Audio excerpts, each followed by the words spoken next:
Hello team, welcome to another ATP Geopolitics video with myself, Jonathan MS Pearce. Ukraine War news update. I guess first part there off for the 6th of September 2024. I'm just going to do a couple of Andrew Perpetual loss lists before I do my main video because he had a massive backlog over the weekend and he was unable to produce his loss list, and then he produced three, one after the other. Bosh. This is for the 2nd, 3rd and 4th of September.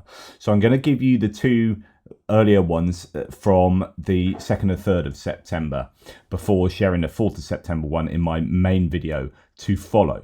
I think it gives us an idea of the sort of equipment that's being lost. I don't like to miss these ones, and it would make the normal video much too long. So if we look at the 2nd of September first, you can see it's about 1-1. Maybe Ukrainians losing a tad more than the Russians. Let's look at the combat asset losses. Russians mainly artillery there, and then tanks. Not too many IFVs, interesting. Ukrainians probably losing a couple more combat assets and certainly more civilian vehicles, but fewer trucks. So it's there or thereabouts. Okay, let's see if there's anything that sort of really shouts out at us from the losses there. Quite a few surveillance and comms bits of kit from the Ukrainians. We have some US provided, or probably US provided, Western howitzers there, M109L, M109A6 howitzers, and a couple of other ones of unknown type. We have some tanks destroyed, 3 out of 5 destroyed, T-64 BVs, and then 3 unknown ones. Infantry fighting vehicle, Bradley destroyed, Bradley damaged. Interestingly, I've been talking a lot about how the US should surely be providing some Bradleys soon. And then each successive aid package has been about $200 million thereabouts and hasn't really given anything substantial, just a lot of the very necessary ammunition and whatnot. We've got Ramstein today. There's another $250 million package that has been signposted by the US, so that's on its way. No details of that yet.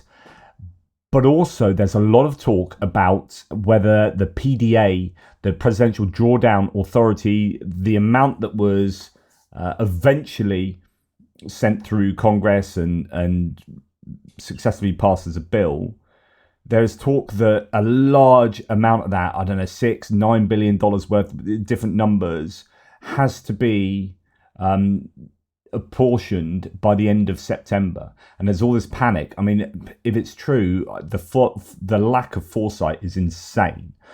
But anyway, there is talk that there is panic in the Biden administration and that they might have to just give some massive amounts of, well, I don't think they have to give it. They just have to say, right, okay, we're going to give you this at some point and this at some point. So it could be absolutely fine. They just say, right, we're going to give you 200 Bradleys, but it's not going to come now. That's going to be a bill. That's going to be a package that we're going to give maybe in 3 months' time. But anyway, you might end up seeing some much more significant packages with bigger ticket items as a result of that panic to get this stuff sorted out by the end of September. Anyway, to go back to here, we have a couple of Bradleys, and we're seeing a number of Bradleys destroyed and damaged on a consistent basis. And I think surely the Ukrainians will be crying out for Bradleys. We have 2 captured vehicles here, Humvee and a Kozak 7 MRAP, and French VAB APC damaged there. A few other either Western provided or indigenously made MRAPs there. That's all of them actually. So you get a range of Kozaks and Max Pros.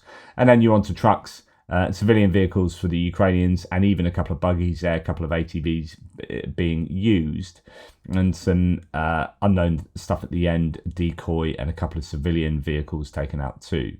Then when we look at the Russian equipment, nothing too serious, and boats destroyed there, 4 boats.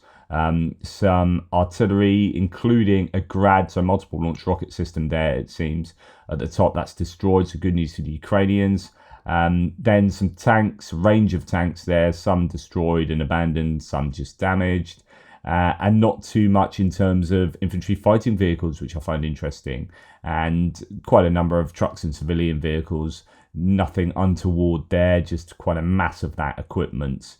I was looking at some footage of the Kursk region of a Russian driving along the road and lots of destroyed equipment just down that road. And it's going to be things like these trucks and SUVs and whatnot that are use close to the front lines that find their way onto these lists. Okay, then when we look at the September the 3rd list, so nothing too crazy from that list before. We have a few more Russian losses than Ukrainian losses, and we have a much more substantial combat asset loss list here. So if you're looking at the red losses, the Russian losses, we go from the artillery at the top down to the APCs here.